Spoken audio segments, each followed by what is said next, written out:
Maybe I didn't. Welcome to the Talkin Trash Addiction Recovery Podcast. We suffered in silence. Now we recover out loud.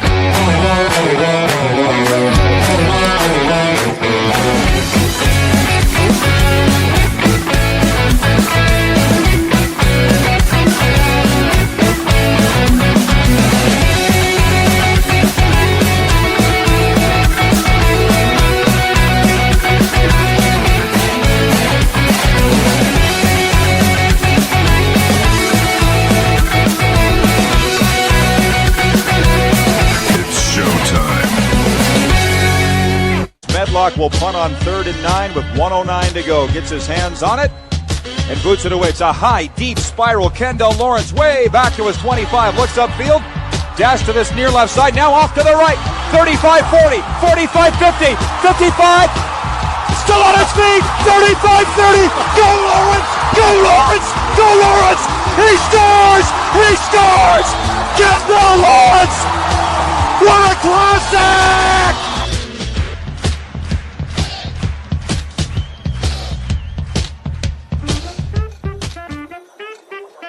Good evening. Welcome to the Channel 4 6 o'clock news at 9. I'm alarmingly huge. Coming to you live from the Milestone, Saskatchewan Waffle House and Taxidermy. You don't like it? Get stuffed. Top story we are following tonight. Co-host Bradley Mansfield was arrested on the weekend for transporting hay across the border without a permit. He's still in jail because he couldn't make bail. There it is. Welcome to episode 194, Trashers. My name is Tim. I'm a very grateful, nervous alcoholic. We have a very special guest tonight.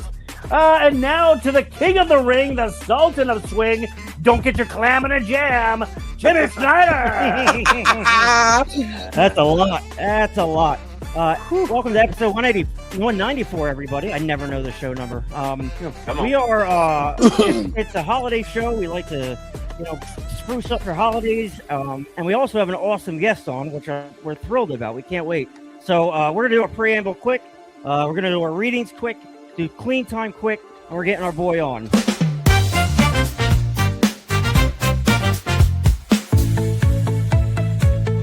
This is our humble broadcast, where ethics and personal anonymity are of the utmost importance. We run this podcast as an act of service to those whose lives have been affected by addiction. We don't do it for profit or notoriety. We place principles before personalities. We benefit from this podcast just as much as anyone else.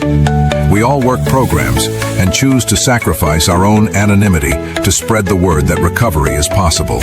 We do this thing in an attempt to show, as living examples, that no matter how far down the scale we have gone, we will see how our experience can benefit others.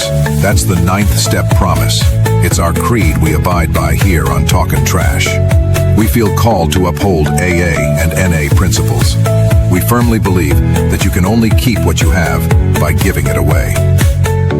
Please join us in a moment of silence, followed by the Serenity Prayer. God, grant us the serenity to accept the things we cannot change, the courage to change the things we can, and the wisdom to know the difference. Here we go. All right, let's go around and meet the team real quick of Talkin Trash. We are friends. First on deck, I'm going to go real slow. Look at, I'm a chocolate bunny. I don't know how that happened. Too long in the candy bed. We like to have fun here. First on deck is Jimmy Leibel. What's up? Jimmy is from Saskatchewan. That's in Canada. Jimmy is our advocate, our ambassador. He gets our guests. He's responsible for our guests coming on tonight. He's always there for me if I need him. And Jimmy, that's why I love you. I love you too. Aw. It's Jimmy Bunny. Hi, Jimmy Bunny. Hi. I had fun with AI. Jimmy Leibel, welcome to We Love You So Much. Who's next? I don't remember who I did. Meet the team. Bradley Manscaped. Yeah, boy. Bradley is our newest addition to Talkin Trash. Brad is a he's on fire for recovery. He's He's an injection of excitement around here. We love having him. He's always there if I need him. Brad, thank you for all you do. Brad's 3 years clean. There's that black guy again. I don't know why he's there. We just poor thing.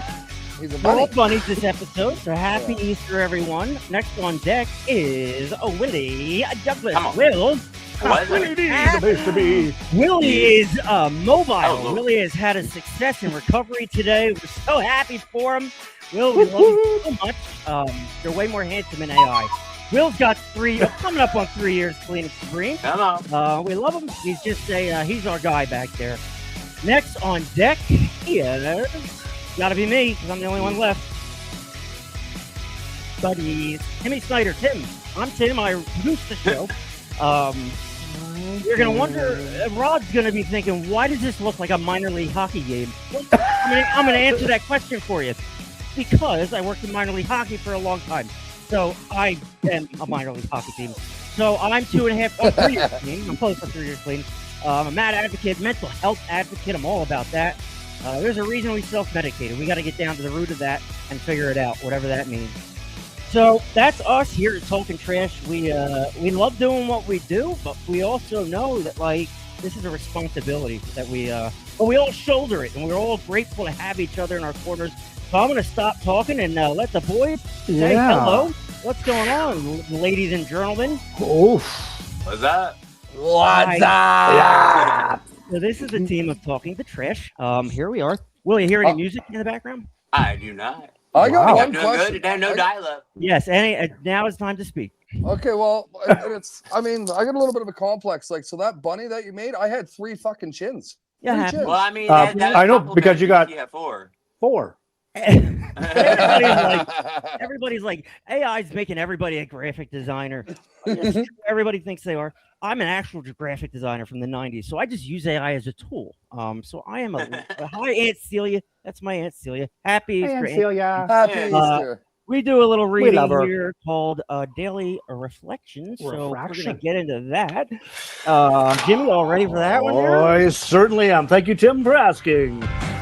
For April the 5th, True Brotherhood. We have not once sought to be one in the family, to be a friend among friends, to be a worker among workers, to be a useful member of society. Always we tried to struggle to be top of the heap or to hide underneath it. This self-centered behavior blocked a partnership relation with one of those about us. Of true brotherhood, we had small comprehension. That's the old 12 inch page 53. It is. This message contained in step 4, my favorite, was the first one I heard loud and clear. I hadn't seen myself in print before. Prior to coming to AA, I knew of no place that could teach me how to become a person among persons. From my very first meeting, I saw people doing just that, and I wanted what they had. One of the reasons I'm happy, sober alcoholic today is I'm learning this most important lesson. Yep. Discuss quickly. Very important. I don't care. We don't have to discuss that. So let's look at our rehabs. And get along. Let's say hi to our three.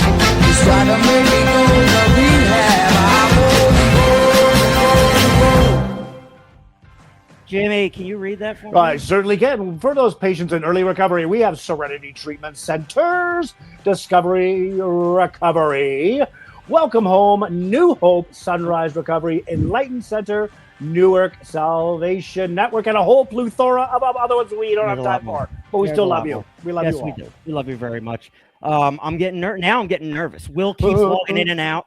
Rod's on the wrong camera. It's like typical trash around here. Fly by the seat of our pants. You guys want to know how many people are watching right now? 10,000. I'm not even gonna bother. I'm not gonna bother because it's Okay. gonna ruin it. So our guest coming up is Rod Pedersen. He is a professional sports announcer, or sportscaster. He was a play-by-play for the Riders for 10 years. Or that 20 years? 20 years. He worked with the Regina Pats, as did I. He's an advocate for the sports culture in Saskatchewan. He has an awesome show. I quickly favorited him and followed everything he's about. Stalker. But what makes his message accessible is that he's also clean and sober 11 years, and that's hard to do. We're looking at Tiger Woods. We're looking at like public figures, people who are broadcasted, that's got to be a different element. I'm looking forward to hearing what he has to say. Our team looks like this. The two boys are up in Saskatchewan. Me and Will are in Georgie. And I believe our friend Rod is a little further south there. So, like, we're just kind of hanging out. We're going to do clean time real quick. If you want to drop your clean time, we'd love to share it with you or celebrate it with you real quick. Happy Easter, everybody. Welcome to a very special edition of Clean Time here on Talkin' Trash. We celebrate the miracle of clean time, and we encourage you to do the same. Drop it in the comments. First on deck, we have Willie Duggs. William, 916 days clean and serene. Way to go, guy. I'm so proud of you. Timmy Snyder, that's me. I have 1,009 days of sobriety. Yay for Timmy. Next on deck, we have somebody coming. Bradley Mansfield. Brad's got 1151. Chugging right along there up in Wawota. Way to go, Bradley. Lastly is Jimmy Alibo. Jimmy has 1,581 days. But wait, there's one more. Our very special guest, a Rowdy Roddy Pedersen from the Rod Pedersen Show. Rod comes in hot with 4,086 days. You haven't met him yet, but you're gonna real soon here, and he's a gem. Way to go, Rod. We love you. In Rod we trust. And that's Clean Time here on Talkin' Trash. If you would like to share your clean time with us, we'll drop it in the comments. We'll let everybody know. We'll set off horns and do stuff. It'll be great. So happy Easter, everybody. Let us know your clean time as we continue on here. And we love you. Thank you for all your support. And happy Easter. So, guess who just dropped it in the comments? Blair Step, 1001. Yeah, buddy. We kind of love the 1000s. So proud of you. Oh my God, Zeb McNichol's 33 months. Oh yeah, oh, boy. Yeah. That's my boy. So if you want to celebrate your clean time, we'll stop everything and just give you a little acknowledgement. So, boys, I mean, who here is nervous to have a celebrity on the show? Pick me. Oh. He's gonna hate us so much. He already does, but he's still backstage. Okay, is he gone? Is he bailed yet? He's still here, believe it or not. So is it okay that I'm not nervous? Yeah, it is. I wouldn't expect. You're from Nova Scotia, that's why. I'm not nervous. Did everybody see the Philadelphia Flyers beat the Bruins today? Oh, did I ever, man? Help my fantasy hockey pool. They were going nuts down in Thank you. South Philly today, and it was like I'm like, God, I love Philadelphia, but I also do heroin in Philadelphia, so I'm glad I'm not in Philadelphia. So I know nobody cares, but I am in the finals right now for my hockey fantasy pool, and I'm winning by 14 points. And that Philadelphia game might have pushed me over the edge for old Christian D, baby. What a goal. Yeah, it was nice to see Porter Malone get that Martone. Is it Martone? I don't know who it is. Martone, yeah. First for career Michigan goal. State. Yep, Yeah. It was beautiful. It was nice to see playoff atmosphere down in Philly again because I haven't seen it in 6, 7, 8 years, something like that. I think you were right. The dollar ice cream gets them going, eh? I'm telling you, you got to know your Philly sports, and you start handing out ice cream on Easter Sunday, and Brady's running around doing all his shit. It's a phenomenal day. So, boys, I want to check in with everybody real quick. Starting with Bradley on the left. Brad, how was your Easter? Awesome, buddy. So, had the family together, a couple families together, I'll say. So, honestly, that's what this sobriety thing is all about for me, man. I get to do that now and actually, like Will said last time, and be present, and actually be part of it. Sorry, I was a little bit late coming in, but at the end of the day, one of the main reasons I've gotten sober, besides doing it for myself, was to do things with my family that I got to do today. So I'm very grateful today. Very grateful. Well, I'm happy for you. I didn't get that same experience, but life is hard sometimes. Jimmy, what's going on in your face of the world? Well, it was nice having Friday off, but of course, always something to do. And then when Rod graciously accepted the offer yesterday late, I'm like, damn, we got some shit to do. And we just, and it was like an hour ago, he was, find me a clip from Rod. Like, okay, I'm YouTube. And I found that clip from this Labor Day Classic. And it was like, I was there. I don't remember the game. I found out about the next day. Oh, well. Oh, weird. Yeah, go figure. William Shocked, Douglas. I am shocked. Willie's having some legal issues, and now he's not. And praise recovery and God. It's been reversed. So now I got today the news that my driver's license is back to valid. Okay. So now all my customers. I mean, it's been a great Easter, family, friends, and sure. on top of that, that was just the cherry on top, you know. And Mm-hmm. it's been a very grateful, and I'm very blessed. Yes. Cool. Everything, you know, I'm starting to get all the rewards for being, you know, sober and clean that I never got before. Well, and you said it last show, you'd be getting high right now if you weren't actively, like, time takes time. And you know, 3 years is different than 1 year. 5 is different than 3, all that shit. I love hearing that you got out of that because you deserve to. You didn't. Not totally out of it, but yes, we're on this right step. It's been a great, yes. Exactly. It's a positive note, and we're going to stick with that. I get it. I love it. I love it. You know, we're in your corner 100%. And we love and I love it. All right, so let's preface our friend Rod here. He's been sitting backstage for 16 minutes. I'm shocked he's still there. Rod is he does the Rod Pedersen show currently. Jimmy, what do we know about Rod here? Well, hails from Milestone, Saskatchewan, which is just south of Regina. He was the voice of the Riders from 1999 to 2019, and when I got out of recovery, when I came out of treatment, and I was watching, it was called the Sober Sessions, and Rod and Ranteed used to do this about 9-10 years ago, and I used to watch it religiously. And I'm like, I've always, like, being football within my blood. Mm-hmm. I listened to Rod for that entire time as the play-by-play, and just he's got this a voice like butter. But so I worked in sports for a long time, and like. What he has is like a natural talent, and like a friend of mine, Joe Zidlow, is a play-by-play announcer, and he has a natural talent.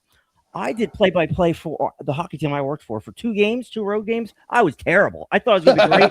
I was awful, god awful. I thought I knew about hockey. Apparently, I don't. So I'm a fan, but I'm also a fan of sports. I'm a fan of playoffs. I'm a fan of the place going fucking nuts and overtime goals, all that shit, and Rod is too. I listened to him talk for a while, and you know he has this passion for sports. He loves it.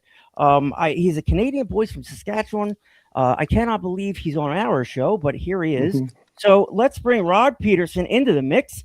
That's our boy. There he is. Hi, Rod. There he is. Welcome to the program. Happy Easter, gentlemen. Great to see you. I'm enjoying the show. Oh, I'm so terrified you might not like it. Yes. He's like, I'm out here. Click. So I wrote Jimmy a whole thing to read, but he's reading the screen. Way to go, Jimmy. Rod is he's a seasoned sports announcer known for his engaging play-by-play and deep knowledge of the game. With a career spanning decades, he built a reputation for professionalism, storytelling, and an authentic connection with audiences. Beyond broadcasting, Pedersen's personal journey, including long-term sobriety, has added depth to his voice, making him not only a respected figure in the sports media world, but also an inspiring example of resilience and personal growth. So I hope his tires are pumped enough. That's all I got. And thank you to ChatGPT for that. What we're gonna do, Rod, is we're gonna yield the floor to you. We love to hear. Our people need to hear your story, and it's one that's very unique. You know, it's got to be hard being in pro sports on TV, doing what you do, and dealing with addiction. So I'm going to stop talking because I don't know what I'm talking about. But we all want to hear from Rod. Rod, I'm going to give you the floor. We'll ask questions.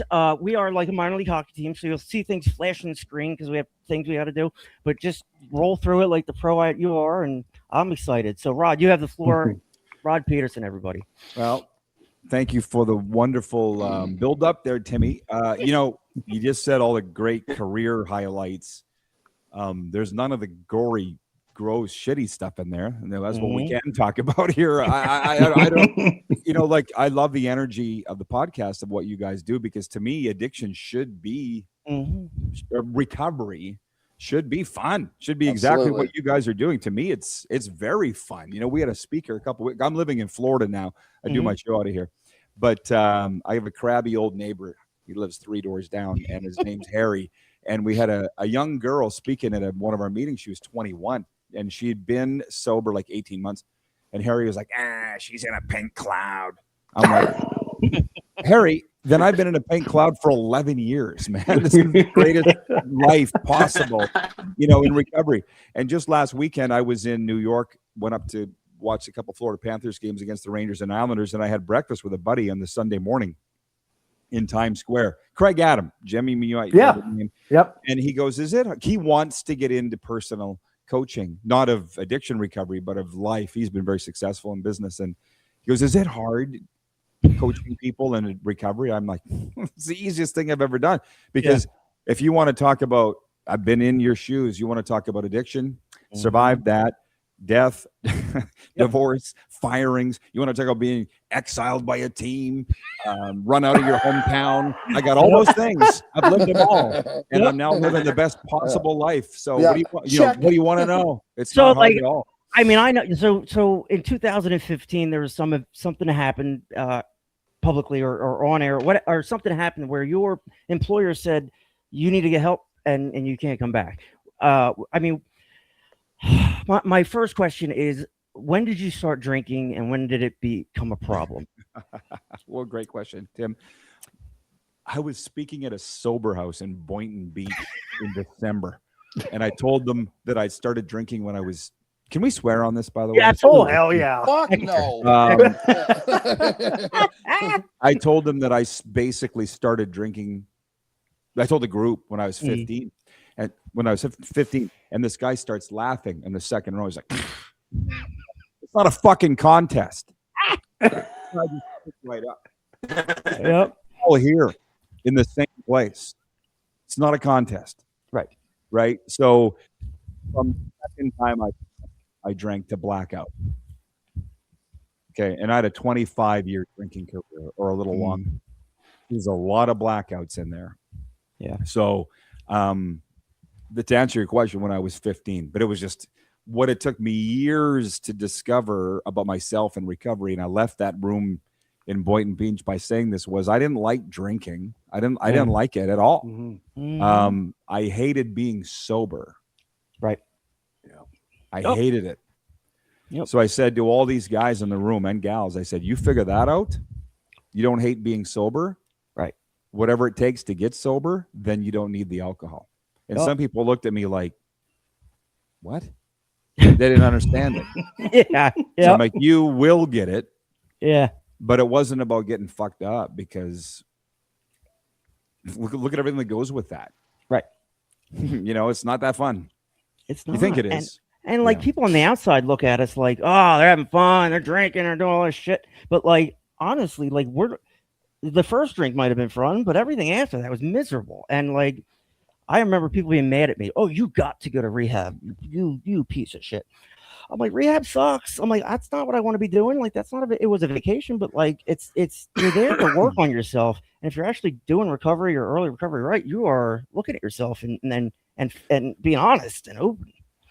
Well, you guys brought up Tiger Woods there in the intro, and I'll be honest with you. That crash happened 40 miles from where I'm sitting right now. Yeah. So very close by. And people, what I like about these recovery podcasts and the talks, and when Jim asked me to come on, I immediately said yes, because people need to learn about what we're dealing with here, because they have no idea. Yep. I mean, like Tiger Woods is entering rehab. Everybody's like, oh my God, poor Tiger. I'm like, no, you idiots. I know. It's the greatest thing that he could be doing. Yeah. So when you brought up my suspension from the radio station, that was just when it happened. It was January 26, 2015. I went out for a beer lunch with a buddy. I can say it now. He was one of the owners of the Regina Pats. He was a really close friend of mine.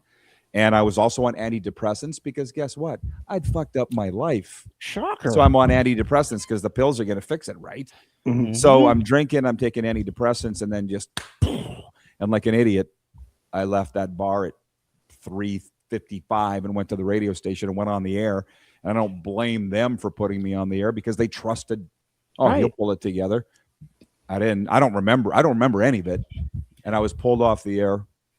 And I woke up the next morning. I don't think about this a whole lot because it's not fun. It's probably the lowest point in my life. But I do. I got up the next morning and I'm like, what the hell? I remember how I got home, but that wasn't rare. And I texted my boss and I said, I don't know what happened. This will never happen again. I've never missed a day. And he texted me and goes, stay home. You're suspended until we decide what to do with you. So I went in the next day. And they had an intervention, and it was very, very easy choice to me. They said, okay, you're going to have two choices here. You can either enter, I think they said recovery, which I didn't even know what that was. Right. Or keep drinking. That's fine. That's totally fine. But you need to sign these papers. Yep. You're terminated here. And when you get home, your family's probably gone too. God bless him. So it was a very easy decision for me. I'm like, you know what? I'm so tired of living this way. I'll take anything. And that's to the Tiger thing. You guys have heard all the sayings. I love almost all recovery sayings. Almost all. Some of them I We're right there with you. Right there with you. But one is that for some people, rock bottom is a trampoline.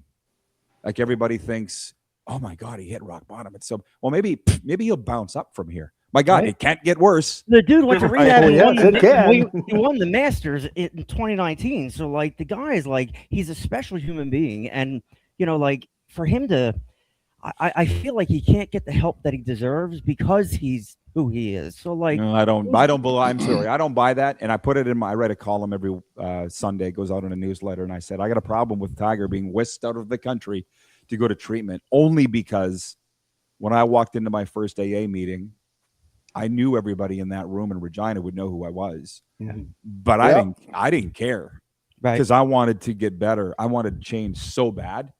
And what do these pricks say? We don't give a shit who you are. Yeah, they do. It's a direct quote. That is what they say. Yeah, and they're like, get your ass in that chair, shut up and listen. And I never drank again.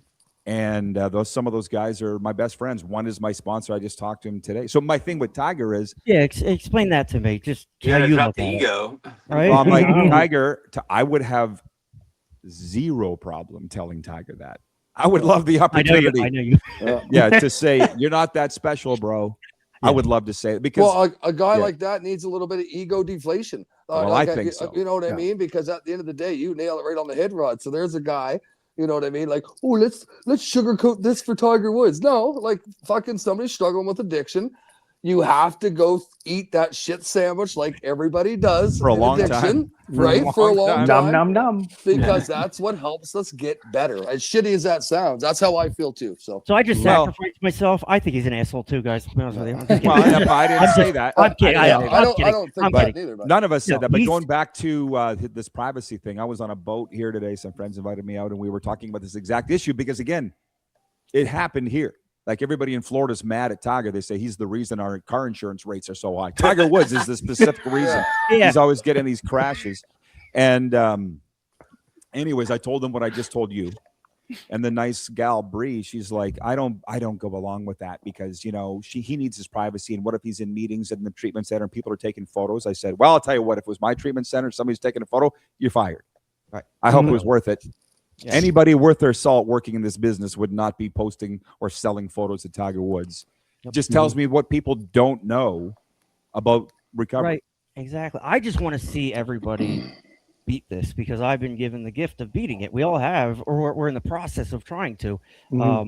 It's hard to see somebody like that who like you can take Tiger Woods off of it. Anybody who just chronically relapses and just where does tough love stop and a hand up versus a hand out? Like we want to help people, but we also don't want to enable them, and it's a very complicated issue. And I personally don't know how it ties into someone like Tiger Woods. I know plenty of celebrities have gotten sober.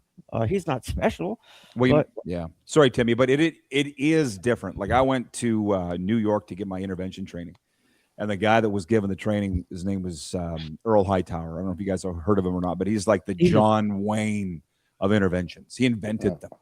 Yep. He was like, again, pardon my language, but he's like, that TV show fucked everything up because now it's not a secret anymore. Right. You walk into a room with 8 people, you know what's going down. Yeah. You know, but he was teaching us how to give interventions the way that he does it. It's called the Johnson method.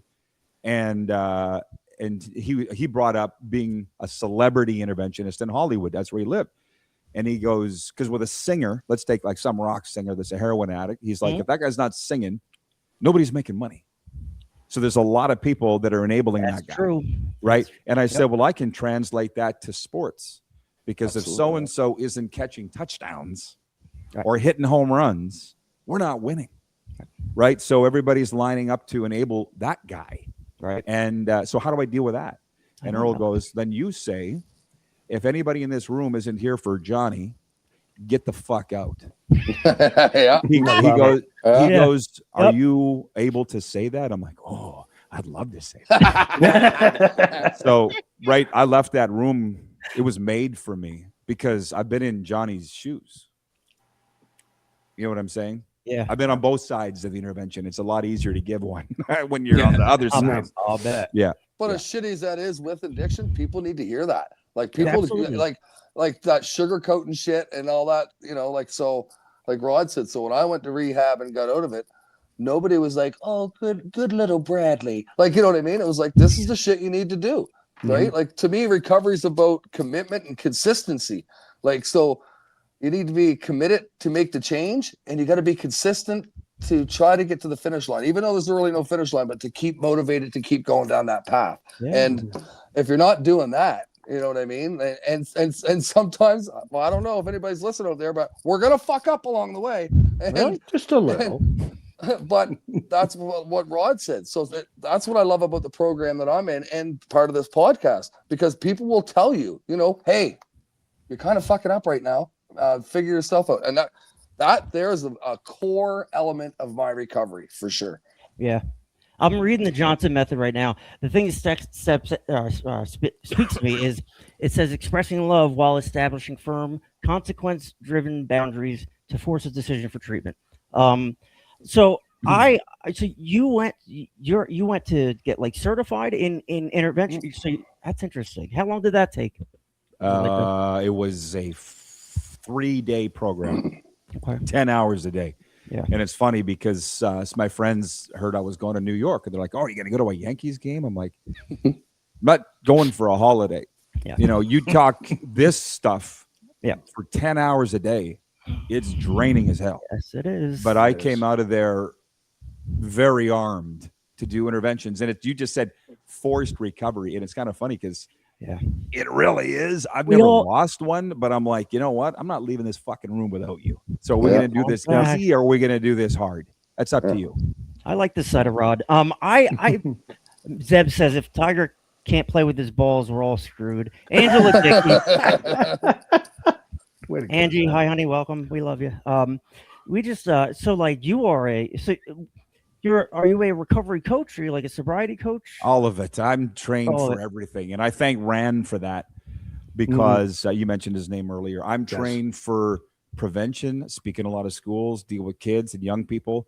Obviously trained. I'm a diploma as an addiction treatment specialist, it's called. So I can work in a treatment center, aftercare, you name it. Awesome. All of those things. Yeah. Because you're perfect for it, but like to go get educated in it and to approach it with an educational model, you know, it obviously works. You know, I remember the show they surprise somebody. I think that's the whole thing of an intervention is you surprise them. Everybody's got their stuff laid out and you try to convince them to get help. And with addicts, we are like, yep, we'll get help. 2 seconds later, like, nope, I'm leaving, I'm gone, bye. And like we're like, we flip. So like you have to strike while the iron's hot. I have a real problem with rehabs, you know, not taking you. Oh, well, we can't get it till tomorrow. Well, you're gonna be dead tomorrow. So like we see a lot of cracks in the system, and they're not ours to fix, but we're here to, I don't know, help people through it, and it's for our own recovery. Selfishly, we're all here to stay sober. And so, do you work with people on a regular basis? Mm-hmm. So is that like sponsorship? Is how is that different? It's hilarious. Why do you say that? Rand might be watching right now because I shared this to my Facebook, so he'll attest to this. You guys fans of Suits? The show Suits? The show, oh yeah. Yeah. Remember Leon or Litz? Litz. The bald-headed guy with the yeah. What was his name? Not Leon Litz. Maybe it was Leon Litz. Whoever. Something Litz. Yeah. So he was always talking to his counselor on his phone, lying in the windowsill of his office, doing it on the phone with his counselor. And I'm like, I could do that with clients because I was dealing with them one-on-one at that time. So I started doing it all over the phone and Zoom pre-COVID. Right. So Rand knew that I was doing that, and I work with athletes, military, entertainers, some business people. And Rand's like, you can't do it over the phone. You can't do it over Zoom. You got to be in the room together. And I'm like, well, that doesn't fucking work when they're in Houston, Rand, or New York or Winnipeg. You know what I mean? And he goes, oh. So COVID happens, and we can't meet face to face. So Rand and I are talking on the phone one day, and I said, how's your recovery business? It must have gone to shit. We can't be face to face. And he goes, this freak away. We laugh. That's how he is my counselor and mentor. And he goes, this remote stuff works great. And I said, yes, it does. And we laughed about that. And then when I came to Florida, that was 5 years ago. All the AA meetings had been disbanded basically, right? Because we couldn't meet. Yeah. And so he fired up this Zoom meeting in Regina, but I was living in Florida. And he goes, you should come in this. And just for the connection to because it was my home group. And I'm like, I don't know if Zoom would work, Rand. So he used the backwards on me. And now I'm still in it. And obviously you guys are in Zoom meetings, I would assume. Yep. Well, we're in one now. And and they do work. Yeah, they do. So, but that's the whole point is him and I can talk about recovery for hours because we're so into it. So fascinated by it. It's like we are too. We see stuff that just doesn't work. Like I remember being early recovery and it didn't look appetizing to get sober. It didn't look like I'm never going to have fun again. I'm never going to have experience. And those are all lies that our addiction tells us, Jimmy, in our own voice, right? So like we believe this stuff. You have a little barbecue sauce right there, buddy. We believe this stuff. And these are the lies that keep us down. David P says, Tim is dumb, Rod. Thank you for settling him down, David P. He's easy. I got to ask you, Rod, when did you move to Florida? I don't need your address. 5 years ago. Attaboy. So do you like the weather a little better, or is it like being frozen? It was 28 degrees Celsius today. I was talking to my cousin Tammy in Cranbrook, and she gave me one of these. Yeah. So the weather was the number one thing, but I'll tell you what, I was here a week and found out that it was the addiction capital of America. The next day, I found out that it's the recovery capital of America, and they're like, "Well, there's one. There's going to be another." Yep. Right. Mm-hmm. So there's a lot of that. There's a lot of opportunity for me. I do a hell of a lot of speaking in meetings. There's a lot of speaker meetings here. I don't even think they have them in Regina anymore. Yeah, but they do. Okay, yeah. We still do. So yeah, busy doing that. So yeah, 5 years here, and it's a sports haven. So that's everything haven. I love it. We could talk sports. So we talk whatever, but like I like, so you gotta be like around the Panthers and like their cups winning. Like you moved down at a great time. Because it's like blowing up down there. But like I'm from Philadelphia and I was indoctrinated into watching the Flyers, going to the Spectrum, all that stuff. And I grew up in the 90s where it was Eric Lindros and John LeClaire and all this. It was awesome. So like I look now, I moved to Georgia. There's more like minor league teams, hockey teams with stadiums and fans down here than there ever was up there. So I moved down here. I have 4 minor league hockey teams within an hour of me from each direction. Like the sports excitement down here is a little different. And most people are transplants, but like, how did you like you left a sport world in Saskatchewan and came down here and reestablished like. What do you see that are the major differences between the two? Well, everything for one, but Listen, I was the guys in Sask probably know this. I mean, Jim's followed my career pretty closely. I was fired as the voice. Let's put it out there. Yeah. And so it was very painful. It was very hard to leave. Yeah. But where am I going to go in Saskatchewan to continue to work in the media after being fired by the Riders? It wasn't going to happen. Okay, so no other professional sports teams. No, so I kicked around for like 2.5 years. I'm like, I'm out of here. Yeah. And the place that I liked the most was Florida. And it was funny because you mentioned the only other pro team I would say, Jim, is the Saskatchewan Rush. Ironically, they called me as I was just moving here, and they're like, "Hey, we would like you to be the voice of the team." I'm like, "You're a couple of years late, boys. I'm done. I'm in Florida." So I think all of you will get this. So one thing I say about my AA meetings, I love that hour because it's the only hour out of the week that people get me. Because the rest of the week, nobody understands what I'm saying. It's like I'm speaking another language. Yep. But you'll get this. So I walked up to the Panthers, literally knocked on their door. And at that time, they weren't very good and the rink was empty. And I said, "Hey, my name's Rod. I'm from Canada. I have a show." And they're like, "What would you like us to do about that?" I said, let's work together. Can we put guys on my show and I'll promote the team and blah, blah, blah. And they're like, "Well, we'll look you up and we'll get back to you." I'm like, "Oh, fuck. I'm not going to hear from them again." And the next day they called and said, "Yeah, you're legit. Let's do this. Let's work together." And all of a sudden they started putting guys on my show, but it became a problem in that the Rod Pedersen show is 90% Canadian viewers. They don't care about the Panthers. They don't care about the Dolphins or the Marlins or college football. They don't. So I started this Panthers and Lightning podcast, and you talk about coming at the right time. Yeah. It just took off. And ironically, obviously, Timmy, you're a hockey fan. Here, the fans 5 years ago, the Lightning and the Panthers actually liked each other. They actually, if one team lost out, they'd cheer for the other. Weird. That's not how it should work, but I get it. Yeah. 5 years later, they freaking hate each other. And the teams hate each other. The fan bases hate each other. Right. That's the way it should. Battle of Alberta stuff. Yeah. And so now they're like got me in this tug of war fan, but both they're like, pick one. I'm like, I'm not picking one.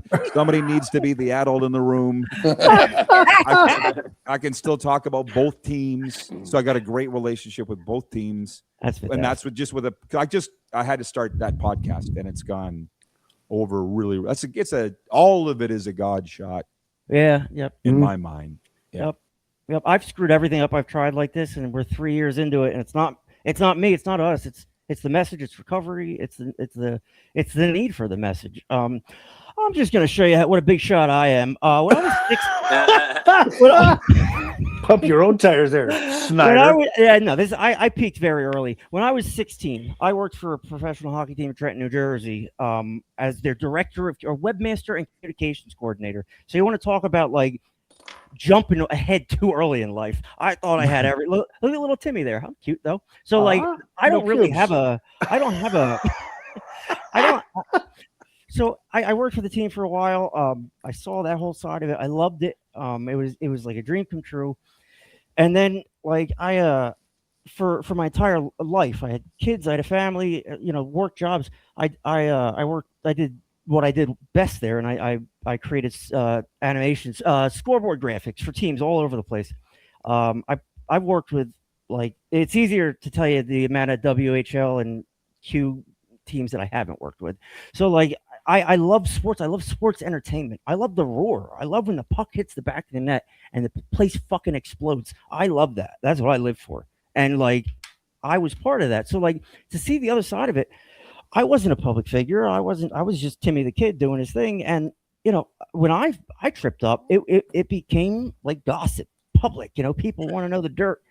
I'm a nobody. I can't imagine being you or anybody else for that matter, being in the spotlight trying to get clean. It's just me. It didn't matter to me. To me, it's all our problems are the same. I mean, again, I'd like 5 minutes with Tiger. Yeah. You guys could all have a conversation with him. You're no different than the guy under the bridge, man. I agree. I hope that I'm hoping wherever he goes, with the satin sheets he's sleeping on and the filet mignon he's getting 3 times a day, that he's still getting the tough talk. Yeah. I mean, I have to hope against hope that it's possible for him. Like I was gonna say this too, like talking with Rod here. Like I just met Rod, and know a little bit about you and all that stuff. Even if you weren't a sports broadcaster, and the people that just the way you talk and the way you presented about your recovery, that's how powerful this recovery thing is. Like I think you could have all these podcasts and all that other shit with the knowledge that you have, even if you weren't into broadcast. You know what I mean? Just because the passion that you bring and what you talk about in your recovery, because that's what it's all about. Like you said, we have to have those hard roads and we have to have those hard conversations. And that's what people don't like to hear sometimes. It's like, no, Brad, you're being a shit show right now. So I needed to hear those things to make my life get better. Did I like it at first? No, I probably wanted to throat punch him. But after I got through that and like people were telling me what I needed to hear, it's not as bad now, if that makes sense. But it's those tough conversations and those tough moments that got me to where I am today. I'm only 3 years and I got a long ways ahead of me, but I'm going to do it one day at a time. But it's about those tough conversations, Rod. And you've said that a couple times, and I love that because that's what it's about. Because sometimes all of us, well, I'll speak for myself, I'm a people pleaser, right? So I used to tippy toe around what I'd say around people because I didn't want to hurt anybody's feelings. Yep. And this sounds bad now. I don't give a shit anymore. I do. But if it's somebody that I care about that is looking to get help and needs help, we have to have these hard conversations. And having these hard conversations is definitely a foot in the right direction. So I thank you for that, Rod. That's awesome. Thanks for the kind words and thank you for listening. And the one thing that you said, we're airing in a lot of treatment centers now. So the people that are new in recovery, like me being in a pink cloud, as I said, for 11 years, the longer you're in it, you keep discovering more and more about yourself, more and more about your history and all the rest. And the probably the biggest, I mean, Timmy, you worked in sports. It's gross. Yeah. Yep. Like narcissists rise to the top. Way to the put backstabbing is out of control. But by me getting sober, I took the bullets out of all of my haters' guns. Yep. I'm like, I'm not giving you any ammunition to use against me. They can't throw something in your face that you're not already doing. You're not already so once you clean that all up, you would like to think that you have a clean side of the street, or I did not have a clean closet. But another big reason why I went to Florida was there's people in Saskatchewan that would use my history against me. And I'm like, you are a special kind of son of a bitch. No shit. That you would not recognize somebody's attempt to turn their life around. Right. Yeah. So people are people everywhere. People are assholes everywhere. I get it. But like in this context, and we're like us, like at what point do you stop being the punching bag and you stand up for yourself? Like I know for me earlier in recovery, I'm sorry, I did everything wrong. Everything you said I did. And then the longer I got sober, the longer I stayed sober, the more I experienced what it's like to be a year sober and then 2 years sober. And then you build on that. And we just have this need to share report from the other side that you just have to, some days you just got to put your head down and go through it. I do want to ask you a couple questions now. Like when what's your favorite sport? Is it hockey? It is hockey, but let me just finish that last thought. Oh, I'm sorry. The thing here in Florida is it is the opportunity to start over. So when you say, when do you stop being a punching bag? You say, I'm done being your punching bag. I'm not your bitch anymore. Period. And for some people they don't allow you to do that. So you walk away. And for me, it was Florida. And I have all these wonderful friends in sports, in the recovery community, my neighbors. They're like, we have a tough time believing that you were a train wreck. I'm like, well, fuck. You want some numbers? I can have you talk to people. Area code 306. Yeah, right. So anyways, it's been a wonderful opportunity to start over fresh. And then I'm meeting new people every day. I had a lady today. I guess if any of you are old enough, do you remember the old Roller Hockey International League? Absolutely. Yes. Philadelphia Bulldogs. Yeah. Tony Danza owned the Bulldogs. Right. So we're bringing it back. We're bringing it back. Are you really? There's a group. You are? There's a group of investors. I got invited to a meeting 3 weeks ago in Jupiter, Florida. Thought I was going for lunch with my buddy, and I walked in with a table of people. Oh, Jesus, another intervention. No. You think I might have had a little PTSD? I'm like, yeah, maybe. Yeah, I had a little, and they're like, "Oh, Rod, whoa, no. We think the world of you. We're with Roller Hockey International. We owned all these teams 30 years ago. We would like you to be a part of the reincarnation of it." And so that was just 3 weeks ago, and we're bringing it all back. The New Jersey Rock and Rollers, I know. the Vancouver Voodoo, The Voodoo, all these teams. Yeah, That's and wicked. Pittsburgh Phantoms. I went to I used to go see the Bulldogs in Philly, and they played at the Spectrum. Tony Danza was always there, and it was the place was empty, and it was like you couldn't get fans in that place. I couldn't understand it. they didn't. The product was great. They but didn't market it right? No, see, that's part of why they want me. And so you asked, what's my favorite sport? It's hockey, 1, 2, 3, 4, and 5. I love it. It's my people. It's what I was raised in. Anyways, one of the ladies in the group was texting me today, and she just said, she goes, "I love your way." I met her 3 weeks ago. She goes, "You have a family dinner type of way about you, but you're firm." Yeah. And I said, "Yeah, well, it came with a lot of scars." And but I said, "Thank you for saying that." Yeah, because that's exactly what I want people to believe about me. Right. So, anyways, it's the chance to start over and have people extend their arm and go, "Rod, we want you to be part of this group," instead of, "We don't want you part of our group." Yeah. That's awesome. I know how that feels. That's awesome. Jimmy says he lives a life of invitation now, and totally. That's crazy. You just blew my mind. I love the RHI. I watch that shit like crazy. On Everybody ESPN. I bring it up to loves it. Yeah. Okay, it's my So question. My question is, who's your favorite hockey team? I got to get it out of the way. Oh, it ain't the Habs. It looks like a Rangers fan. Montreal Canadiens. It has to be. Oh God. I'm looking at my watch to make this fast. As I was a kid, I cheered for the Montreal Canadiens. My dad barred me from that. My dad was Archie Bunker. He's like, "You're not cheering for a French team. Pick another one."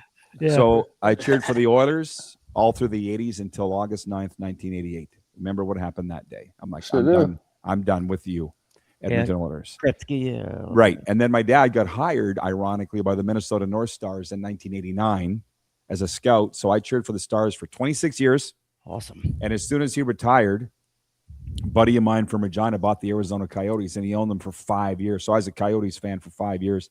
And he sold the team. But I was spending a lot of time in Arizona. And then Vegas started. And I'm like, I'm looking for a fresh start, fresh team. I was a fan of Vegas for a few years. And then I kind of got dicked over by somebody there. And so it was kind of teamless. And then I came to Florida. And it reminds me, I don't know if any of you guys are music guys, but I was interviewing Tom Cochran for my show in Calgary at the Great Life is a Highway. Yeah. And I said, "Tom, who's your favorite NHL team?" He goes, "Well, where am I? Calgary? I guess the Flames." That's kind of me. I'm like, I live in Florida. I'll say the Panthers. They're really, really good to me. Like, I just have this card here, right here. Can you believe this? This is what card I got from the Florida Panthers at Christmas. "Thank you for all you do." Wicked. Yeah, like they're a first class outfit. So I grew up like you supported your hometown team. And like I never understood people who are Cowboys fans living in New Jersey. I didn't understand it. I'm more loyal to the soil kind of thing. Like I would go to Philly and get beat up with the rest of us. But like I we've watched everything evolve. Like from 1990 to now, technology, sports, everything's different, and recovery and addiction and recovery have evolved. Oxycontin era, the 2000s, we created a whole generation of addicts. We lost a ton of people. It's crazy that you stay so like grounded, like, and it's not crazy. It's because you're in recovery and you have been through it, but like, it's just, it's overwhelming. Like I can't really put it into words. To see you doing what you're doing, getting cards from the Panthers and living my dream. I just, the RHI, like, I got to think, I really am questioning whether the Matrix is real because it seems like it might be, but like, that's crazy. So you have a full life now. You do what you love, right? And like, that's a beautiful thing. So what would you tell people in early recovery who don't think they want to make it till tomorrow? There's tons of people sitting in these chairs in these rehabs watching this right now. What is there a message you would give to them, tell them? A lot of things, but I would say anybody can do anything for one day. Yeah. Anything. Yep. So stay sober for one day. the idea of, oh, I could never imagine not drinking again. You don't need to think about that. Just think about staying sober today. Of all those recovery sayings, and trust me, my buddies in the program and I joke about it all the time, which ones we hate, which ones we love. Yeah. The one that I gravitated the most is one day at a time. I had made into a bracelet. I wear it every day. The gooder. Yeah, one day. You can do anything for a day. Yep. And I will guarantee you that it will get better. Yeah. You guys know all those. It gets Absolutely. better. It does. I mean, there's a reason why it's a saying. Right. Some of those sayings they're there for a reason, and some are antiquated, whatever. Like, so we're trying to make our own sayings, right? We're trying to like be current, and we're recovering out loud. Brad loves it. I'm like, whatever, we'll do that. So we recover out loud, and it kind of breaks the anonymity stigma, that whole thing. We are pro AA, we're pro NA, God, church, whatever, medicine. We're pro whatever keeps you from dying. Well, but like we're also realistic too, and we don't want to give people false hope. Are any of you guys into music? Will, are you into music? Will is, yeah. Yes. Oh, yeah. Okay, because you've been quiet. Let me say this. He's always quiet. Always. Well, because I know it's all sports, and if you're not into sports, it's not really your thing, and But this one rocked my world. I got brought to the Super Bowl in Las Vegas to host an event called Sober Bowl. Have you guys heard of Sober Bowl? Yeah. No, I used to live in Vegas, but no. Yeah, so it's a sober Super Bowl party. Okay. Which normies think is terrible. Yeah. But especially at Super Bowl. Right. But anyways, it was Earl Campbell, the Tyler Rose was speaking. Myself, Lee Steinberg, the famous agent to the movie Jerry Maguire, was made after him. Yep. And a guy by the name of Chris Cale. Have you guys ever heard of Chris Cale? Yes. Why do I know that name? Five Finger Death Punch. He's the main guitarist. Long, spiky beard. Yes. Yep. So I'm going to say this. I'm going to swear again. I apologize. But we're all kind of telling our story. There's a bunch of people at the Clark County Amphitheater. It was a really good event. And he's standing there saying, I'm playing with Five Finger Death Punch in Wimbledon, Wembley Stadium. And we got a bunch of drugs and women backstage. And I can't wait to get this fucking concert over with so I can get backstage and party. And I thought to myself, that might be not the right way to think about things. And I'm standing on the edge of the stage going, dude, you too? Like you, Jim, you played the Labor Day thing. For me, Labor Day Classic, I'm like, I got a 6-pack of Coors Light chilling under the desk here. Like, can we get this game over with? Because I can crush these on the post-game show and then get to the pump or get to the cabaret or whatever we're doing. Banned for life. Banned for life. Yeah. Right. So what I'm saying is just Chris Cale, like we've stayed in touch since, quasi. But I'm like, it does not pick genres. It does not pick races. It does not pick anything. Doesn't discriminate. Right? No, it doesn't discriminate. So that was just wild. I just stood there and I'm like, oh my God, he has the exact same thing I had. And we are nothing alike. Yeah. Except for that. Right. So the great thing is what it does, recovery to bring everybody together, in my mind. Right. It breaks down walls and we're all kind of the same. We meet on the recovery plane. You might be old, young, heroin drinker, whatever it is. We all kind of come together, and we've experienced that with the show. Like, there's no hierarchy here. We don't make any money doing this. We want people to be involved, and we want people to feel connected, loved, as part of something, And we're creating that, and it is what it is. We'll see what happens. I have so many questions, but I don't want to go like 4 hours. I got one thing to say, Tim. Please do. Please. Okay, so when I went to treatment and I came back, I was living in the hood in Regina, so you know how great Regina that is.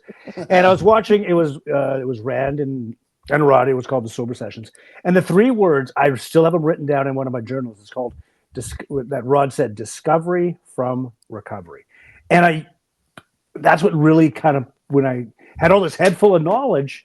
And that's what it was. It's like, now I can discover my recovery, and that's what it was. So thank you, Rod, because I still actually I don't even remember saying that. I'm glad you wrote it down. I think about that all the time. Yeah. I used to say, I remember saying in a meeting, well, this isn't recovery. This is discovery. It's, similar to that. I'm like, I'm discovering all these things that I overlooked about myself and life. And addiction, alcoholism takes life, just all the great things away. Oh, huge. It's also given all of us perspective now. I think any addict in recovery has a perspective of what it's like to be in that life and to now remember the scores of sports games you went to. What a novel concept. Yeah. We have a lot of questions. I have questions. I don't want to go crazy here, but like Dustin Wells from Levittown, Pennsylvania says sports broadcasting is high pressure and public. How did that environment affect your drinking? He kind of said that, but I'll let him answer. No, I don't feel like I did. That's a great question. Stress is stress, along with the other education I got. Another was grief, trauma, and stress management. Right. And you said, Timmy, that you screwed up everything. I screwed up everything in my life. I didn't know how to handle stress. I just went to drinking. Yeah. That was my way to deal with stress. So it was the pressure of being in the moment, delivering the perfect call. Yeah. People just having expectations of you and all the rest. I didn't handle it well. Yeah. I get it. I get it. So in retrospect, now somebody just the other day here, well, everybody asked me for help from a mechanic to whatever, but he was the guy just said, he goes, well, honest. He goes, I go home from the garage every day and I can't turn my brain off. All I think about is my customers' cars. How am I going to fix them? I can't turn my brain off. It's horrible. It's driving me nuts. And I'm like, okay, Google, stress relief. It's all there. It's online. Yeah, sure. Like I was out in Swift Current speaking at an event, Swift Current, Saskatchewan. Where nobody is Swift or Current, but that's exactly. I won't say it. I got a police escort in and out of that town because of talking like that. So I don't say.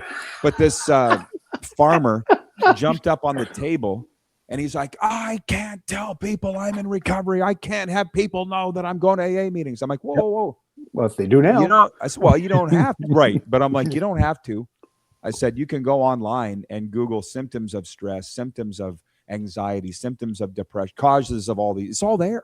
Rod, we say all the time, we medicated because we had a problem to begin with. Like most of us, I did. I was untreated mental health issues. I was white knuckling it, being miserable my whole life and self-medicating. A lot of us identify with that. And I was going to ask you how mental health plays into it, but somebody already did here. So I'll let them do it. Let's see. That was the solution to our problem. Rod is right. It was the solution until it became the problem, and we all have that exact same story. Alex from Serenity says, "Rod, what age did you have your first drink?" He did answer 15. That. 15. Yep. What role did mental health have in your addiction and recovery? Good question. This is a key one. I was about 6 months sober, going, I'm not drinking anymore, but I'm still screwed up 6 ways from Sunday. I can tell something's not right. Yeah. So I had friends say you should go in and get a psychiatric assessment, which didn't scare me at all. I'm like, oh, okay, cool. So I went in and I came out of it they diagnosed me with clinical depression, generalized anxiety disorder, obsessive compulsive disorder, attention deficit disorder, and addiction. So everything. And I'm like, awesome. It's got a name. All these things. And I called them the Fab Five. Yeah. So I was just speaking at a meeting the other day. I told that exact story. And I said, now you guys kind of know me over this chat of the last hour. I don't judge people. I got enough to do keeping my own shit together. Exactly. Like it's like riding a tiger every day. So he's definitely one of us, boys. Yeah, I'm like, I don't judge. Yeah. I don't. Yep. So anyways, the gentleman asked, how does that mental health affect it? I don't want to get into the terminology. They changed the terminology all the way to mean I'm not that old, but co-occurring disorders, comorbidity. Yeah, it's all the same thing. They just give it new names. Right.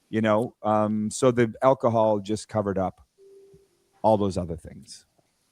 It's funny, like treatment and rehab in say 1999 is way different than it is today. Totally different. There's different approaches. There's medicine, like you said. There's dual diagnosis. They're coming up with these things to put names to things that have been there, and we haven't been treating people right or giving people the opportunity to be treated right.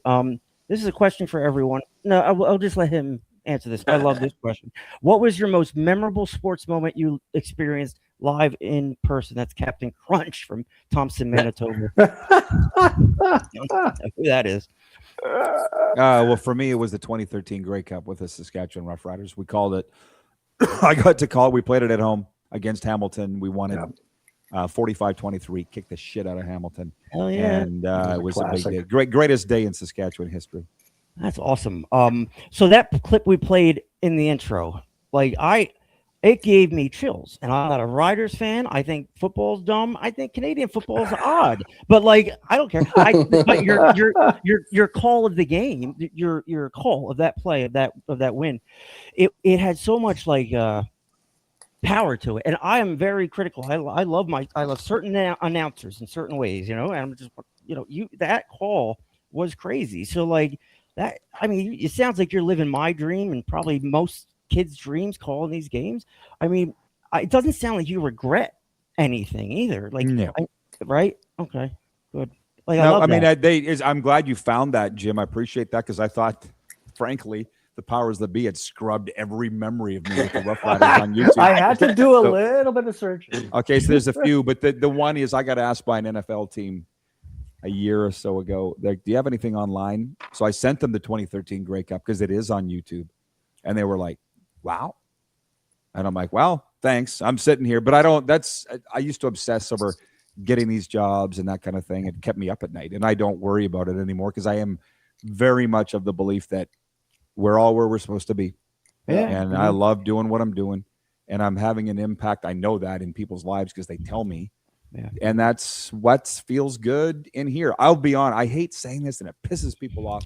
But I remember the pregame show of that Grey Cup 2013. I had this thought in my head going, I'm not doing anything noble here. I'm just calling a game on the radio. And I've had a lot of people afterwards go, no. It was the greatest day of my life. Your call was so great. And I'm like, okay, well, I get it. But it just doesn't feel, we're not saving lives here. Mm-hmm. You know what I mean? I get it. So that's what I want to do. That's awesome. I watched the 1998 World Cup between Canada and U.S. in Philly. I saw that. That was my favorite experience. Jimmy, you're a sports guy. What was your favorite live experience? Always football because football's in the blood. But I would say the '89 Grey Cup when it was the kick. Rod would know that with Ridgway and Suter holding the ball. That was classic. And football's I'm sure Rod doesn't know. I have a bit of a family football background. And there's a little field named after my grandfather. My dad was a ref for 25 years, and he played for the Riders. I had a shitty little experience with my knees, but anyway, that's another story. But it's football's in the blood. And I'm sorry, if you can't get 10 yards and 3 cracks, you suck. That's just God. Brad, you're a lunatic. What was your favorite experience? For a live hockey experience or sports? No, just a live sports is the most exciting thing you've experienced in an arena or stadium. Well, you know what? I haven't been to too many live games. So, but I'll say this. When I was a kid, when the Jays won World Series back-to-back, I still remember where it was, what basement I was in with my cousin's house. Joe Carter ruined my childhood right there. Yeah, so I guess that was one of my favorite sport moments that I'll always remember. And when the Habs won the cup last, of course. But that'd be mine. It's been a while. Early 90s, right? 93. Were you born, Brad? Yeah, I was 14. Leave me the fuck alone. I was married, I dude. think that's the same year, if I recall. It was in 93 in the Atlanta Braves when Sid Bream scored home plate to send the Braves to the play a World Series. Yeah. I think it was 93. I think they played the Jays. Didn't they play the Jays? Was it one of those years? Yeah. Can I touch on one thing that Ron said? Yep. We're talking about recovery. So when he was talking about things that, because I used to do that all the time, worry about what I was going to do. I'd get home, bring my shit home from work, my brain be going 90 miles an hour. And it's so cool now because it's it is what it is. I am supposed to be right where I am today. And whatever's going to happen is going to happen. So that message right there is so good for everybody listening to and us as well, because we have to keep a hold of that. Because if we start trying to control our own destiny and trying to, I always say this, I need to have acceptance more than expectations, because when I start doing all that other shit and thinking Brad's going to do this and I'm going to do this and I'm going to have this money and I'm going to have this job or whatever, you almost trip over yourself because you're getting so fucking far ahead of yourself that you don't know where you're going. And that to me is a huge thing in recovery that we need to pump the brakes. It is what it is. We're going to get there when we get there. And we don't even need to know where we're going to be. Like, it's not for me to decide where I'm going to be in 10 years. Cause I don't really know. All I can do is work on right now, try to stay sober for today. Like Rod said, cause that's a big one, right? So I need to get through today.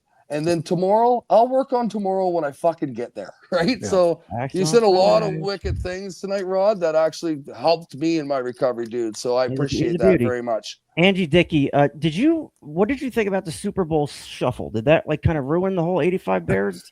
Just putting that out there. Acceptance is the key to all our problems today. So it's funny. I just kind of had an epiphany as I'm sitting here. I was always an addict, right? I was a sports addict. I was I guess adrenaline addict or whatever. I was a Nintendo addict when I was 12. I was a Green Day addict. Everything I did addictively. And then once I found drugs, that fit right in. So now, like, I don't go nuts over sports anymore. Like, I used to live and die by the Flyers. I have this thing where, like, I watch it, I enjoy it, but it's like, it's important, but it's not important to me. It's not what's important to me. And that's what used to be important to me. Sports. Working sports, everything. My identity was sports, and I can separate the two now. I can enjoy it and not be addictive about it. And when everything we're describing, we're missing what's going on right in front of us. We're doing this thing where we're like distracting ourselves. And when am I going to get the next one? All this active addiction mindset.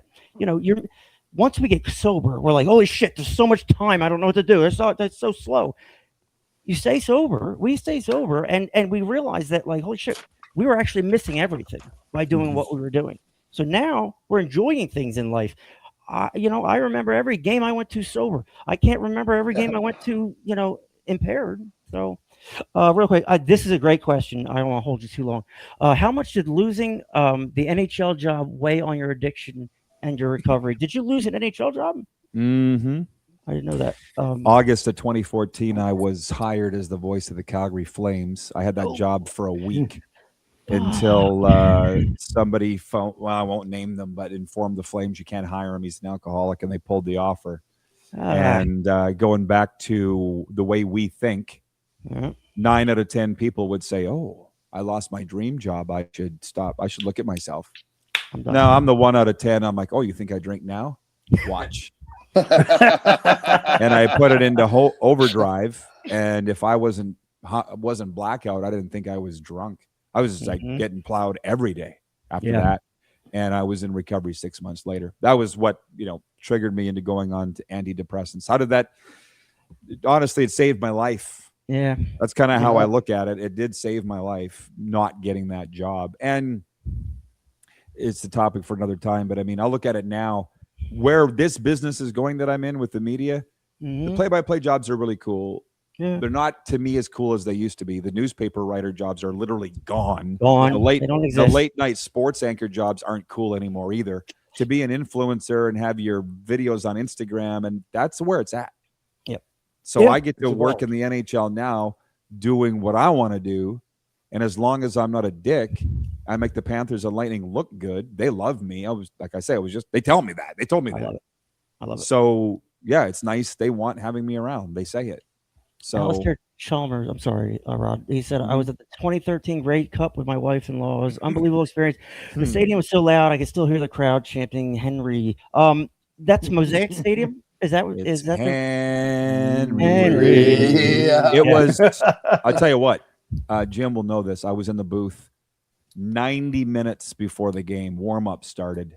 We had just started the pregame show, and the stadium was full. 90 minutes before kickoff. That's different. And Hamilton came out for their warm-up, and the crowd started going, Henry, their quarterback. I'm like, oh boy, the Rider Nation's dialed in today. Here we go. And yeah, they never moved the whole game. And then after the game, it was full for an hour and a half as they handed out the trophy. That's why I say it was the greatest day.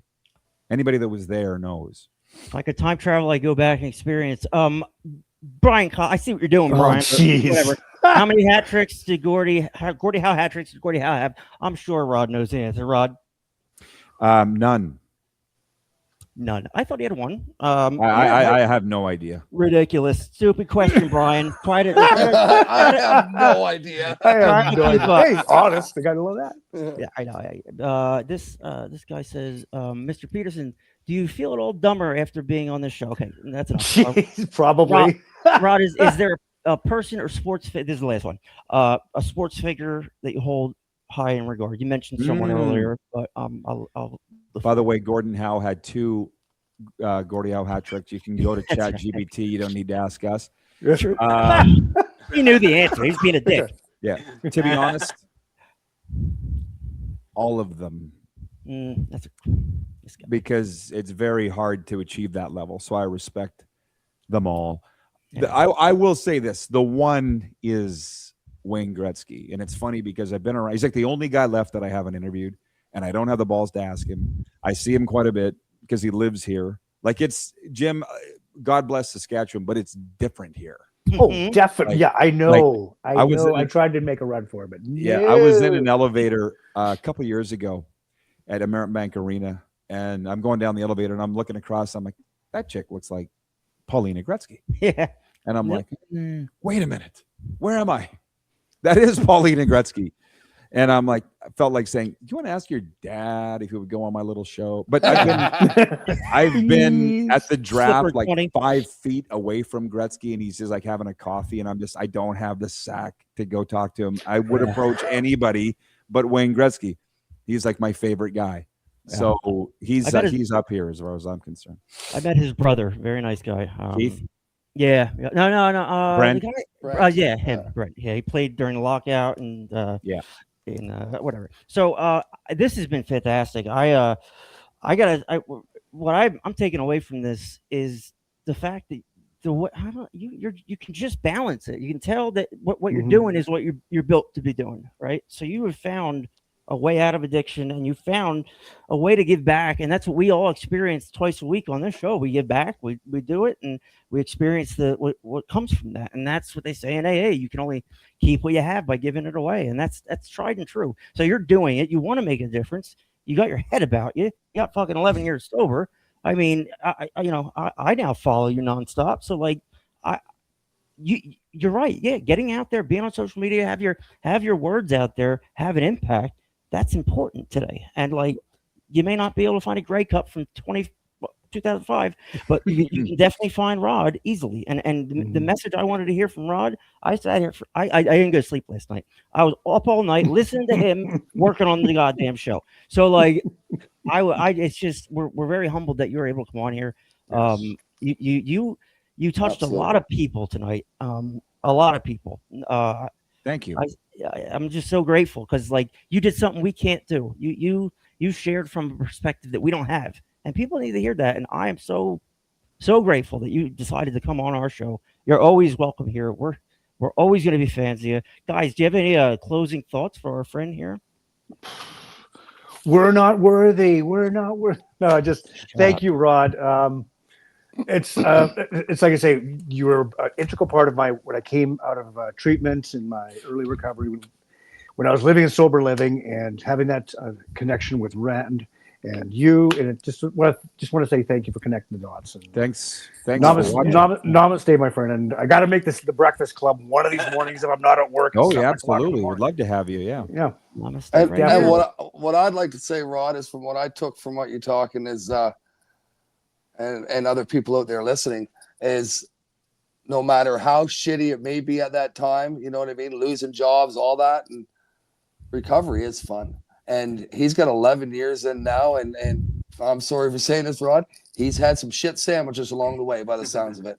And you know what? I love that because guess what? Recovery is possible if you put the fucking work in. So that's what I took from all what you said tonight, Rod. And honestly, awesome meeting you, and greatly appreciate having you on the show. It's been fucking deadly, buddy. Will, are you alive? Will, I would like to say I apologize for not talking that much, but he's such big fangirls.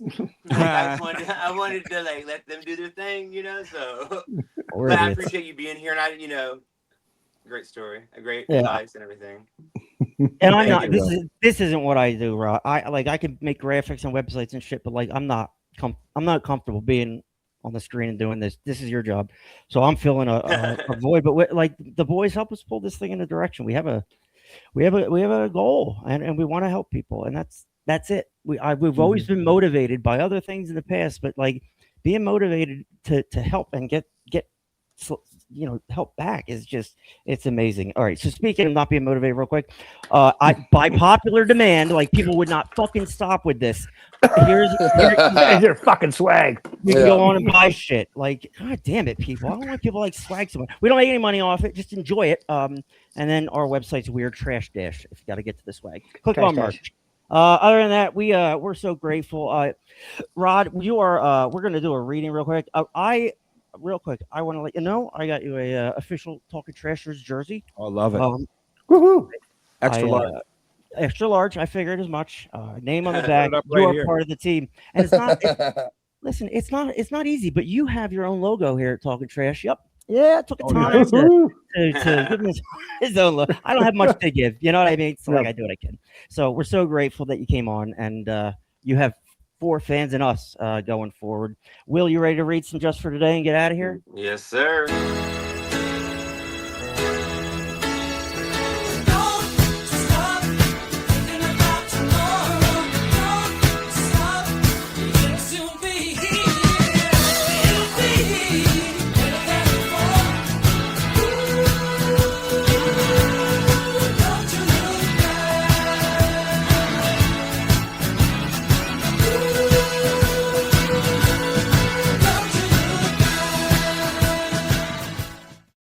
All right, Will, you're gonna do great. Look at is this big enough? Hey, is this font okay for you, Will? Whatever, identification. Hey, go back. Someone finally knew the crazy thoughts that I had and the crazy things I've done. Oh yeah, is the font big? No, shut up. That's what she said. Often feel terminally unique. We're sure that no one used drugs like we did or had to do the things we did to get them. Feeling that no one really understands us can keep us from recovery for many years. But once we come to the rooms of Narcotics Anonymous, we begin to lose the feeling of being the worst or the craziest. We listen as members share their experiences. We discover that others have walked the same twisted path that we've walked and still have been able to find recovery. We begin to believe that recovery is available to us. As we progress in our own recovery, sometimes our thinking is still insane. However, we find that when we share the hard time we may be having, others identify. Sharing how that they have dealt with such difficulties, no matter how troubled or thinking seems, we find hope that others relate to us, passing along the solutions they found. We begin to believe that we can survive whatever we're going through, to continue in our recovery. The gift of Narcotics Anonymous is that we learn that we are not alone. We can get clean and stay clean by sharing our experiences, our strength, and even our crazy thinking with other members. When we do, we open ourselves to the solutions others have found to the challenges we face. Just for today, I am grateful that I can identify with others. Today, I will listen as they share their experiences, and I'll share mine with them. Thank you, Will. Thanks, happy Easter, everybody out there. Well, thanks for all you do. We'll see you on Wednesday. We are 9 p.m. Eastern, 7 p.m. Canada people time. We're live on Instagram. Just in Saskatchewan. Jesus. I know. We're live on those things down there, and we're a podcast available all times. A very special thank you to Rod Pedersen for dealing with us. Thank you, Rod. We are amateurs, and he's a professional. And I thought he was gracious with my stupidity. If you are early in recovery, pull out your phone and get some apps to help. The NA Meeting Search app is helpful. The Meeting Finder could be a lifesaver if you want it to be. Go to our website, buy our shit. And happy Easter, everybody. Upcoming guests. Wednesday is Kaylin. The following Wednesday, Charlotte Wells. Sunday 19th is Lara Lee Gruber. And Wednesday, April 22nd is Archie. So, boys, I don't know. I think that was a lot of fun. Oh, that was awesome. Awesome. So amazing. I can leave the floor open for a little bit if you guys want to comment. I was trying to. I don't know. What do you guys think? It was awesome. It was my favorite thing I've ever done in life. Well, it's and for those people out there, it just shows you that addiction can affect anybody. Mm-hmm. And Rod was here in Regina, a very small community. And totally very judgmental here. And you say about that first meeting you walk into, people, yeah, I've walked into those meetings myself. And I'm not Rod Pedersen, who is the voice of the riders. He is everybody knew him. Everybody knew him. And he just takes it one day at a time, and just, I'm very grateful. Scared the shit out of me. And he said, yeah, tomorrow. I'm like, oh, shit. Yeah, you and me both at 5 o'clock last night. I was filling my drawers, I usually anyway. So I had some stuff to do. But yeah, he was great. I mean, we just, this kind of stuff. I'm not going to announce how many people are watching anymore because I see the actual count from our website and everything. Those are great. I mean, he probably has his own followers following whatever. But we're I don't think we claim to be anything we're not. I'm pretty stupid. Jimmy's like not, he's Canadian. Brad's insane. Not really Canadian. He's new from New Brunswick, so he's not really Canadian. I want to touch on what Jim said though. Like, please do. Still having Rod on, or just any guest. Period. Let's honestly, it just goes to show, like Jimmy said, addiction has no boundaries. It doesn't care what you do, who you are, what you are, or whatever you've done. Doesn't give a shit. Right. But the beautiful thing about recovery is every one of us out there right now are strong enough to get better. And that's what the message is what Rod sent to, and all of our guests have sent as well. Because that's what it's about. Don't ever feel scared to better yourself. Because fucking Jesus Christ, it's worth it. I know that. Woohoo! I don't think you should say Jesus Christ name of on Easter. Especially on Easter. It's okay, I apologize, but not really. Me and Jesus have something in common. We both died and we were resurrected. Me, it was Narcan. I don't think Narcan works 3 days later, but either way, get it so you have it. Narcan's super important. If you're feeling some type of way, call 988 on your cell phone. There's suicide crisis help there. Rod just texted me saying, thanks for having me. You guys do a great job. And a little screenshot of all this. So he's phenomenal. Thank you, Rod. He is yes, thank you. We're blessed. Yeah. No, I also, honest, I'm going to be honest. I also didn't have this. I respected his agency and who he was and everything he's done. Yeah. But I wasn't like, I wasn't like nervous to have him on or anything. Like, it was like, I wanted to accommodate him and I wanted to throw easy questions up there to get fucking shot at. So I mean that's sort of respect. It's just another person that's fighting through recovery like us. That's how I look at that. That's how he'd want you to look at it. I think. Yep. You know what I mean? That's all. We're all in the same fucking battle together, right? Yep. So we're all in the same boat. That's what this is about. As long as we all paddle in the same direction. Yeah. We might do a couple backstrokes sometimes, but I'm still paddling hard forward, right? Sure. Yeah. That's all. Not a big deal. I mean, I'm so Willie. PG, come on, it's a PG show, buddy. Listen, Easter, any holiday's hard, right? Even in like Easter, any holiday, any day ending with a Y is tough.